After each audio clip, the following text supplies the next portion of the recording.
ओम नमः शिवाय। जय श्री राम। राधे राधे मित्रों, कैसे हैं आप सभी लोग। आशा करता हूँ हमेशा की तरह आप लोग कुशल मंगल से होंगे, अच्छे से होंगे, स्वस्थ होंगे, दूसरों की सहायता कर रहे होंगे और अपने परिवारजनों मित्रों के साथ खुशी खुशी प्रसन्नचित्त होकर जीवन व्यतीत कर रहे होंगे। ऐसी दुआएं मनोकामना भगवान से आप लोग हमेशा से करता हूँ। मैं अंकित आप सभी लोगों का आपके अपने चैनल में हार्दिक स्वागत करता हूँ, अभिनंदन करता हूँ। दोस्तों, आज आपके सामने फिर से प्रस्तुत हूँ ये कि बहुत ही सुंदर और रोचक कथा को लेके। दोस्तों, तो आप लोगों ने थंबनेल में देख ही लिया होगा। तो आखिर जो है क्यों जो गरुड़ जी को और जो सुदर्शन जी को और जो सुदर्शन चक्र और रानी और श्री कृष्ण की रानियों को गर्व क्यों हो गया था और वो इतना ज्यादा गर्वित महसूस यानी घमंड क्यों आ गया था, अहंकार क्यों आ गया था उनके अंदर। तो इस घमंड को ही दूर करने के लिए श्री कृष्ण जी ने एक योजना बनाई एक बार। ठीक है दोस्तों, वो जो योजना क्या थी और किस तरीके से उनका घमंड टूटा तीनों का, आइए जानने के लिए जो है ना पूरी वीडियो में बनी रहिए, तभी आप लोगों को समझ में आएगा। और मैं ये भी बताऊंगा कि यह कथा हमको कहाँ पर मिलती है, तो पूरा रेफरेंस दूंगा कि कहाँ से मैं आपको ये सुना रहा हूँ। ठीक है, कहाँ मैंने पढ़ी और वहां से आप लोगों को मैं सुना रहा हूँ। तो पूरी वीडियो में बनेंगे, जब तक देखेंगे नहीं तब तक आप लोगों को मजा नहीं आएगा। तो चलिए भगवान श्री गणेश जी का आह्वान करेंगे और उसके बाद हम लोग शुरू करेंगे। वक्रतुंड महाकाय सूर्यकोटि समप्रभा निर्विघ्नं कुरु मे देव सर्वकार्येषु सर्वदा। जय श्री गणपति बप्पा मोरया। तुमेव माता च पिता तुमेव बंधु च सखा तुमेव विद्या द्रविड़म तुमेव सर्वम मम देव देव। जय श्री गणपति बप्पा मोरया। चलिए शुरू करते हैं।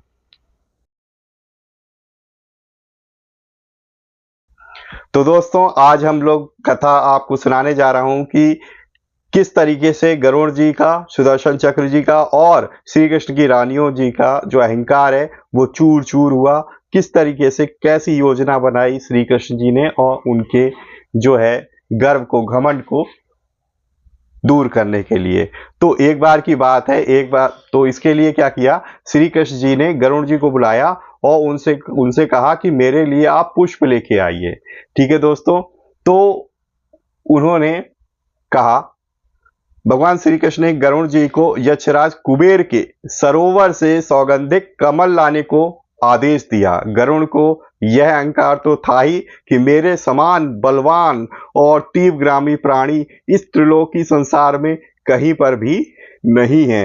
वे अपने पंखों से हवा को चीरते तथा दिशाओं को प्रतिध्वनित करते हुए गंधमादन पहुंचे और पुष्प चयन करने लगे। और ठीक जहां से वो पुष्प चयन कर रहे थे दोस्तों, उसी के पास में श्री हनुमान जी का भी आवास था। वो वहीं उस समय रह रहे थे।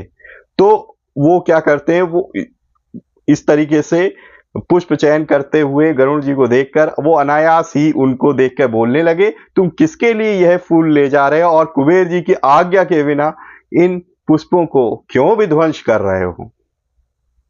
यह सुनकर गरुड़ जी क्या उत्तर देते हैं, सुनिएगा ध्यान से, कि हम भगवान श्री कृष्ण जी के लिए इन पुष्पों को ले जा रहे हैं। भगवान के लिए हमें किसी की अनुमति की आवश्यकता नहीं है।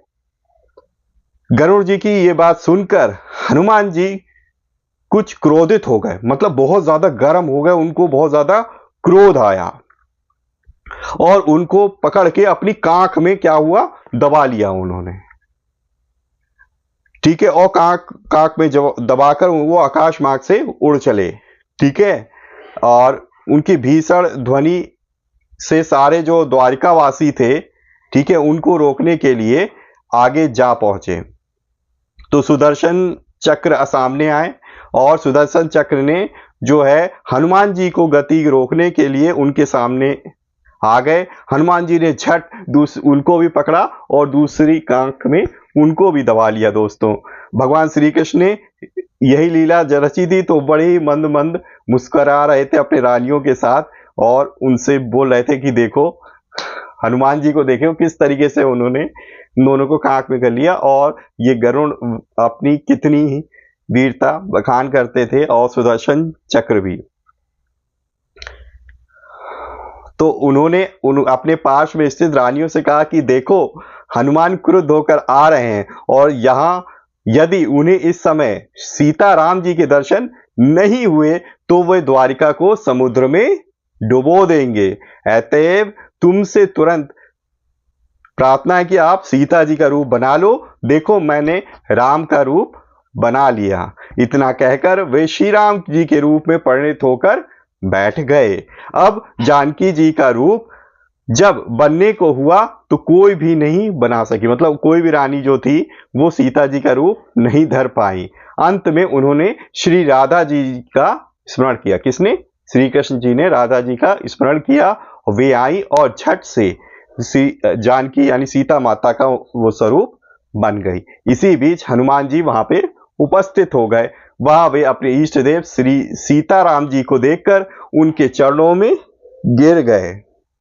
इस समय भी वे गरुड़ और सुदर्शन चक्र को अपनी दोनों काख में दबाए हुए थे, बड़ी सावधानी से दबाए हुए थे। तब भगवान श्री कृष्ण ने राम वेश में उन्हें आशीर्वाद दिया और कहा कि वत्स, तुम्हारी काखों में क्या दिखलाई पड़ रहा है? यह क्या दिखलाई पड़ा? हनुमान जी ने बड़ी शालीनता से उत्तर दिया, कुछ नहीं सरकार, यह तो एक दुबला सा क्षुद्र पक्षी निर्जन स्थान में मेरे श्री राम भजन में बाधा डाल रहा था, इसी कारण मैंने उसको पकड़ लिया।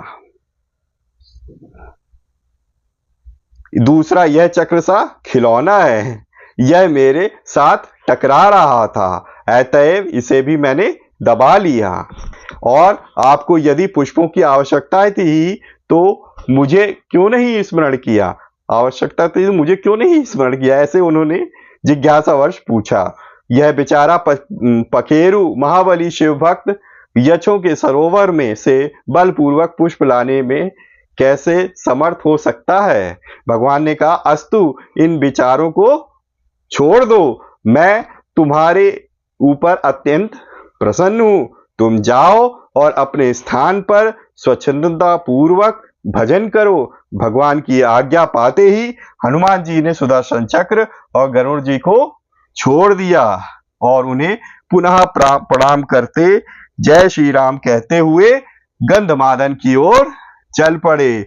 गरुड़ को गति का, सुदर्शन को शक्ति का और पट महर्षियों को सौंदर्य का बड़ा गर्व था। वह एकदम चूर चूर हो गया। तो प्रेम से बोलिए दोस्तों, सियावर रामचंद्र की जय।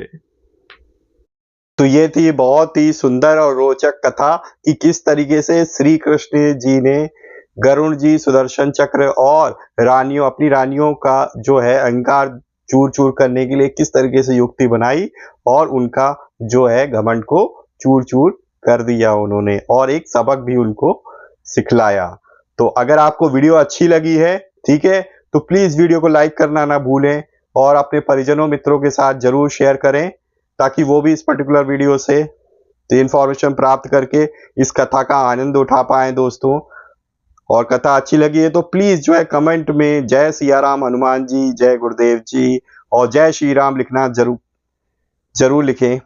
ठीक है दोस्तों, अगर पहली बार चैनल पे आए, इस तरह की वीडियोस देखना पसंद करते हैं तो आप सही चैनल पे आए, तुरंत ही सब्सक्राइब कर लीजिए चैनल को और बेल आइकन को प्रेस कर लीजिए ताकि लेटेस्ट से लेटेस्ट वीडियो की इन्फॉर्मेशन आपको तुरंत ही मिल सके। तो इसी तरीके से भगवान की भक्ति करते रहिए, अपने परिवारजनों मित्रों के साथ खुशी प्रसन्नचित्तों का जीवन व्यतीत करिए और हाँ, हमेशा की तरह किसी न किसी एक पर्सन की हेल्प करने की जरूर कोशिश करिए दोस्तों। और अब मैं आप लोगों को बताने जा रहा हूं कि ये मैंने जो कथा है ये कहाँ से ली है। तो दोस्तों, वैसे तो अगर आप देखोगे तो ये कथा आपको महाभारत में भी मिल जाएगी, पर मैंने जो आपको ये सुनाई है वो हमारे पास गीता प्रेस की तरफ से कल्याण का ये अंक है, सतकथा अंक। ठीक है दोस्तों, तो ये सतकथा अंक में से मैंने आपको सुनाई है, 30वें वर्ष का विशेषांक है और इसमें पृष्ठ संख्या 241 पे 241 पे ये कथा लिखी हुई है। ये मैं आपको दिखा देता हूं दोस्तों, ये कथा है। तो पूरी अक्षरशः जो इसमें लिखी है वही उसमें, इसमें कथा में मैंने आपको जो सुनाया है उसमें कोई भी अतिशयोक्ति नहीं की हुई है, लेखकों की तरह बढ़ा चढ़ा के या घटाकर भी कोई आपको इन्फॉर्मेशन नहीं बताई है दोस्तों। तो इसी तरीके से भगवान की भक्ति करते रहिए, अपने परिवारजनों मित्रों के साथ खुशी प्रसन्नचित्त होकर जीवन व्यतीत करिए और हाँ, हमेशा की तरह किसी न किसी एक पर्सन की हेल्प करने की जरूर कोशिश करिए दोस्तों। वीडियो को देखने के लिए बहुत बहुत धन्यवाद। मिलेंगे इसी तरह किसी और वीडियो में, तब तक के लिए जय श्री राम, राधे राधे मित्रों।